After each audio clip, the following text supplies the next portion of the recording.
Hello everyone, welcome to Indian current affairs podcast channel. ఈరోజు మనం Indian economics సంబంధించి కొన్ని ఇంపార్టెంట్ ఎంసీక్యూస్ చూద్దాం. అందులో ఫస్ట్ క్వశ్చన్, వెంచర్ క్యాపిటల్ అంటే ఏంటి? పరిశ్రమలకు స్వల్పకాలిక మూలధనం అందించబడడం, కొత్త పరిశ్రమవేత్తలకు అందించబడిన దీర్ఘకాలిక ప్రారంభ మూలధనం, నష్టాల సమయంలో పరిశ్రమలకు నిధులను అందజేయడం, పరిశ్రమల భర్తీ మరియు పునరుద్ధరణ కోసం నిధులను అందించడం.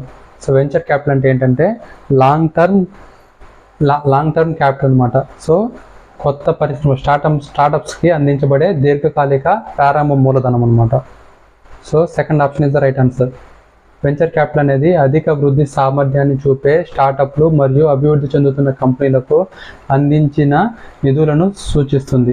ఇది సాధారణంగా ఈక్విటీ ఫైనాన్సింగ్ రూపంలో ఉంటుంది మరియు దీర్ఘకాలికంగా పరిగణించబడుతుంది, ఎందుకంటే ఇన్వెస్టర్లు చాలా సంవత్సరాలుగా రాబడిని కోరుకుంటారు అన్నమాట. So it's a long term investment. So gold tranche and reserve ట్రాంచ్ను దేన్ని సూచిస్తుంది? ప్రపంచ బ్యాంకు యొక్క రుణ వ్యవస్థను, సెంట్రల్ బ్యాంక్ కార్యకలాపాల్లో ఒకటి, దాన్ని WTO ద్వారా మంజూరు చేయబడిన క్రెడిట్ సిస్టమ్, IMF ద్వారా మంజూరు చేయబడిన క్రెడిట్ సిస్టమ్. దీనికి ఆన్సర్ ఏంటంటే IMF ద్వారా మంజూరు చేసే క్రెడిట్ సిస్టమ్ అనమాట. సో గోల్డ్ ట్రాంచే, రిజర్వ్ ట్రాంచ్ అంటే సో IMF దాని సభ్యులకు మంజూరు చేసిన క్రెడిట్ సిస్టమ్స్ అనమాట. ఎక్స్ప్లెనేషన్ చూసామంటే గోల్డ్ ట్రాంచ్, రిజర్వ్ ట్రాంచ్ అని కూడా పిలుస్తారు అనేది అంతర్జాతీయ ద్రవ్యనిధితో కూడిన సభ్య దేశం యొక్క కోటాలోని భాగాన్ని సూచిస్తుంది. ఇది కఠినమైన షరతులు లేకుండా దేశానికి అందుబాటులో ఉంటుందన్నమాట. IMF సభ్యత్వం మరియు కోటాలు, ప్రతి సభ్య దేశం IMF కోటాను కలిగి ఉంది. ఇది ఆర్థిక సహకారం. ఈ కోటాలో కొంత భాగాన్ని సభ్య దేశం ఎక్కువ చర్చలు లేదా ఆర్థిక సంస్కరణ పరిస్థితులు లేకుండా తీసుకునే పద్ధతిని ఏమంటే గోల్డ్ ట్రాంచ్ అంటారు అన్నమాట. దేశం ఈ వ్యవస్థ తాత్కాలిక ఆర్థిక ఇబ్బందులను ఎదుర్కొంటున్న దేశాలకు IMF వనరులను త్వరగా మరియు రుణం కింద అవసరమైన విధంగా విస్తృతమైన బాధ్యతలను నెరవేర్చాల్సిన అవసరం లేకుండా యాక్సెస్ చేయడానికి సహాయపడుతుంది. మనకి IMF అనేది లోన్స్ ఇస్తూ ఉంటుంది అన్నమాట. ఎకనామిక్గా కంట్రీ అనేది బాగా పర్ఫామ్ చేయకుండా ఉండింది అనుకోండి. ఫర్ ఎగ్జాంపుల్ పాకిస్తాన్లో ఇప్పుడు ఎకనామిక్గా చాలా ఇబ్బంది పడుతున్నారు. వాళ్ళు ఏంటి, IMF దగ్గరికి వెళ్ళి లోన్ అడిగారు అనుకోండి, IMF కొన్ని షరతులు పెడుతుంది. సో మీరు ఇలా ట్యాక్స్లు పెంచాలి, ఇలా ఫ్రీగా ఎవరికి డబ్బులు ఇవ్వకూడదు అని చెప్పి కొన్ని షరతులు పెడుతుంది. అలా లోన్స్ ఇస్తుంది అనమాట. కానీ అటువంటి షరతులు ఏం లేకుండానే కొంతవరకు అమౌంట్ మనకి ఇస్తుంది అనమాట. తాత్కాలిక ఆర్థిక ఇబ్బందుల్ని ఎదుర్కోవడానికి కొంత అమౌంట్ అనేది ఈ దేశానికి ఇంత, ఈ దేశానికి ఇంత అని చెప్పి IMF ముందే డిసైడ్ ఉంటుంది. ఆ అమౌంట్ దాన్ని ఏమంటారంటే gold tranche or reserve tranche అంటారు అనమాట. సో ఈ అమౌంట్ తీసుకునేంత వరకు మాత్రం మనం ఎటువంటి కండిషన్స్ని పాటించాల్సిన అవసరం ఉంటుంది అనమాట. So that is the meaning. Next question, కింది ప్రకటన పరిగణించండి. ఇతర అంశాలు మారకుండా ఉంటే ఒక వస్తువుకు మార్కెట్ డిమాండ్ ఏ సమయంలో పెరుగుతుంది? దాన్ని ప్రత్యామ్నాయం ధర పెరిగినప్పుడు, దాని యొక్క సబ్స్టిట్యూట్ గూడ్ ధర పెరిగినప్పుడు, దాని కాంప్లిమెంటరీ గూడ్ యొక్క ధర పెరిగినప్పుడు, నాసిరకం వస్తువు మరియు వినియోగదారుల ఆదాయం పెరిగినప్పుడు, వస్తువు ధర తగ్గినప్పుడు. సో ఒక వస్తువు యొక్క డిమాండ్ ఏ సందర్భంలో పెరుగుతుంది? దాని యొక్క సబ్స్టిట్యూట్ ద్వారా పెరిగినప్పుడు. సో ఇది కరెక్ట్ అనమాట. సబ్స్టిట్యూట్స్ అంటే ఏంటి?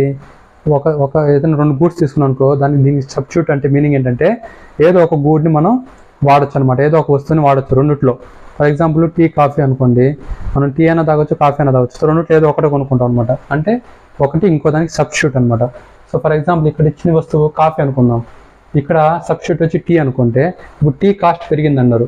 ఇప్పుడు టీ కాస్ట్ పెరిగితే ఆటోమేటిక్గా డిమాండ్ దేని పెరుగుద్ది? కాఫీ పెరుగుద్ది. ఎందుకంటే దాని కాస్ట్ ఏం చేంజ్ అవ్వలేదు, బట్ అందరూ దానికల్లా వెళ్తారు అనమాట. సో ఫస్ట్ది కరెక్ట్. సో దాన్ని కాంప్లిమెంటరీ ధర పెరిగినప్పుడు. కాంప్లిమెంటరీ అంటే ఏంటంటే ఒక వస్తువు కొన్నాం అనుకో, దాంతో పాటు ఇంకొక వస్తువు కావాల్సిన సందర్భం వస్తుంది అనమాట. ఆ రెండింటిని కాంప్లిమెంటరీ వస్తువులు అంటారు అనమాట. ఫర్ ఎగ్జాంపుల్ కాఫీ పొడి, మిల్క్ ప్యాకెట్ తీసుకున్నాం అనుకోండి.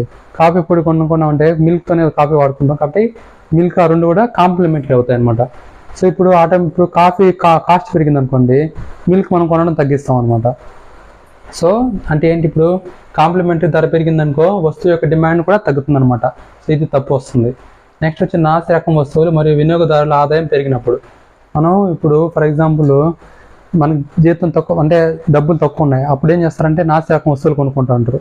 వాళ్ళకి ఇప్పుడు జీతం పెరిగింది అనుకోండి, నాసి రకం వస్తువులు ఎక్కువ కొనుక్కుంటారా? కొనుక్కోరు. దాని బదులు మంచి రకం వస్తువులు కొనుక్కుంటారు అనమాట. మేలైనవి, ఫర్ ఎగ్జాంపుల్ బియ్యమే తీసుకున్నా ఉంటే నాసి రకం బియ్యం కాకుండా క్వాలిటీ బియ్యం కొనుక్కుంటారు. సో ఇక్కడ ఏంటి మీనింగ్, వినియోగదారుల ఆదాయం పెరిగినప్పుడు నాసి రకం యొక్క వస్తువుల యొక్క డిమాండ్ తగ్గుతుంది అనమాట. So this is the wrong answer, ఎందుకంటే ఇక్కడ డిమాండ్ పెరిగే సందర్భాలు అడిగారు కాబట్టి ఇది డిమాండ్ తగ్గే సందర్భం. సో ఇది కూడా తప్పు. వస్తువు ధర తగ్గినప్పుడు, సో ఆటోమేటిక్గా వస్తువు ధర తగ్గింది అనుకోండి డిమాండ్ పెరుగుతుంది. సో కాబట్టి 1, 4 కేసుల్లో డిమాండ్ పెరుగుతుంది, 2, 3 కేసుల్లో డిమాండ్ అనేది తగ్గుతుంది అనమాట. నెక్స్ట్ క్వశ్చన్, క్రింది ప్రయత్నం పరిగణించండి. గత దశాబ్దంలో ఇండో శ్రీలంక వాణిజ్య విలువ స్థిరంగా పెరుగుతుంది. భారతదేశం మరియు బంగ్లాదేశ్ మధ్య వాణిజ్యంలో వస్త్రాలకు సంబంధించి ముఖ్యమైన అంశం. గత 5 సంవత్సరాల్లో నేపాల్ దక్షిణాసియాలో భారతదేశానికి అతిపెద్ద వాణిజ్య భాగస్వామిగా ఉంది. సో దీంట్లో ఫస్ట్ స్టేట్మెంట్ తప్పనమాట. శ్రీలంకలో ఆర్థిక మాన్యం వచ్చింది, తర్వాత మనకి శ్రీలంకకి కొంచెం వాణిజ్య ట్రేడ్ అనేది చాలా తగ్గిందనమాట. సో ఇది తప్పు. ఇక్కడ రెండోసారి చూస్తుంటే ఇది కరెక్ట్ అనమాట. మనకి బంగ్లాదేశ్కి మధ్య ఎక్కువ వస్త్రాలకు సంబంధించిన ట్రేడ్ జరుగుతూ ఉంటుంది ఎక్కువ. నెక్స్ట్ ఇది తప్పు, ఎందుకంటే మనకి ఎక్కువ దక్షిణాసియాలోని భారతదేశానికి అతిపెద్ద వాణిజ్య భాగస్వామి ఏదంటే బంగ్లాదేశ్ అనమాట. నేపాల్ అనేది నెక్స్ట్ ప్లేస్లో ఉంది. సో 1, 3 తప్పు, 2 కరెక్ట్. నెక్స్ట్ క్వశ్చన్, ఇటీవల యూనిఫైడ్ లెండింగ్ ఇంటర్ఫేస్ వార్తల్లో ఉంది. యూఎల్ఐకి సంబంధించి కింది స్టేట్మెంట్లు పరిగణించండి. ఇది రుణ ఆమోద ప్రక్రియను క్రమబద్ధీకరించడం మరియు సరళీకృతం చేయడం లక్ష్యంగా పెట్టుకున్న డిజిటల్ ప్లాట్ఫామ్. యూఎల్ఐ అనేది ప్రధానమంత్రి జన్ధన్ యోజన కింద ప్రారంభించబడిన కార్యక్రమం. ప్లాట్ఫామ్లోని వ్యక్తులు మరియు వ్యాపారుల కోసం బహుళ ఆర్థిక సంస్థల నుండి క్రెడిట్ని యాక్సెస్ చేయడానికి ఒకే అప్లికేషన్ ప్రాసెసింగ్ ప్రభావితం చేస్తుంది. సో ఇక్కడ ఏంటంటే 1 థర్డ్ స్టేట్మెంట్స్ కరెక్ట్, 2 అనేది తప్పు అనమాట. సో యూనిఫైడ్ లెండింగ్ ఇంటర్ఫేస్ అని చెప్పి కొత్తగా ప్రవేశపెడతామని చెప్పేసి ఆర్బీఐ గవర్నరు రీసెంట్గా న్యూస్లో ఇంటర్వ్యూలో చెప్పాడు అనమాట. సో దీని మెయిన్ ఏమిటంటే ఒక్కొక్క బ్యాంక్ ఒక్కొక్క ఇంట్రెస్ట్ రేట్ ఇస్తుంది, ఒక్కొక్క అమౌంట్కి ఒక్కొక్క ఇంట్రెస్ట్ రేట్ ఉంటుంది అనమాట. సో ఈ కన్స్యూమర్స్ ఎవరైతే ఉన్నారో లోన్ తీసుకోవాలనుకున్న వాళ్ళకి అర్థం కాదనమాట.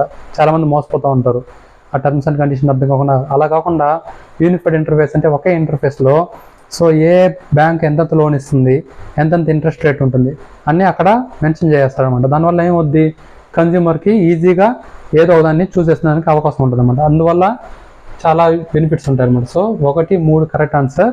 ఈ రెండోది ఏంటంటే జన్ధన్ యోజనకి దీనికి ఏం సంబంధం లేదు. సో కాబట్టి రెండోది తప్పు.